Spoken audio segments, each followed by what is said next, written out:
I was just looking at the statutes on assets declaration, and under Article 286 of the 1992 Constitution, it names the President, the Vice President, Ministers and Deputy Ministers, Members of Parliament, and judges. And then again under Act 550, Public Office Holders Declaration of Assets, it includes public officers, including those in the civil service, public corporations, and statutory boards. Then it also includes chief executives of all public corporations. It includes district chief executives, and then members of the Council of State. There are many people in public office who do not know that they are covered under this assets declaration regime. And so, Auditor General, there must be a reminder to all these people that they are covered under the assets declaration regime.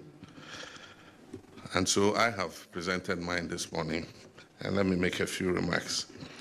Senior government officials present, the Auditor General and staff of your department, we're very happy to have you here this morning at the presidency, friends of the media. I've just performed a simple but brief, very important act of presenting my completed assets declaration forms to the Auditor General as required by Article 286 of the 1992 Constitution and the Public Office Holders Declaration of Assets and Disqualifications Act 1998, Act 550. Ghana's assets declaration regime and its related activities have often been shrouded in secrecy, and only unless in special circumstances, compliance is often difficult to measure. In times past, I would privately have presented these forms to the Auditor General in fulfillment of my statutory obligation. I've taken this step of presenting these forms publicly as a way of injecting some openness and transparency into the process of assets declaration. I've always maintained that while it is all well and good to punish corruption, a more effective way of addressing the canker is preventing it from occurring in the first place. I honestly believe that if properly curated and enforced, the assets declaration process can become a sustainable tool for tackling corruption. Corruption by nature is insidious and thrives under the cover of darkness. The more light that is shown on it, the more likely that it will be fought successfully.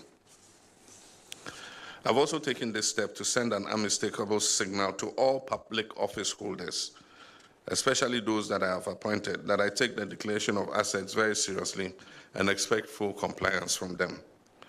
I've asked the Chief of Staff to send word to all appointees to ensure that they declare their assets by the end of the first quarter of this year, that is by 31st March 2025. I wish to stress that any appointee failing to meet this deadline would face severe sanctions, not excluding removal from office. Even as we strive to hold past government officials accountable for their stewardship, I deem it even more imperative to enforce anti-corruption among our present public office holders. Charity, they say, begins at home. I'm therefore determined to take the necessary steps to ensure that we fight corruption vigorously so that the precious little resources that have been entrusted to us by the Ghanaian people are used only in their interest. There have been issues raised about the effectiveness of the current assets declaration regime. We must take advantage of the current constitution review process to strengthen the assets declaration regime to make it more relevant to changing times. I believe that we must move to a regime where the assets so declared can be published before and after public office, so that the phenomenon of unexplained and overnight wealth, obviously earned through the proceeds of corruption, can be checked. I trust that a healthy debate can be had over this issue and consensus built on the way forward, so that collectively we can defeat the unwholesome canker of corruption. I thank you for your kind attention.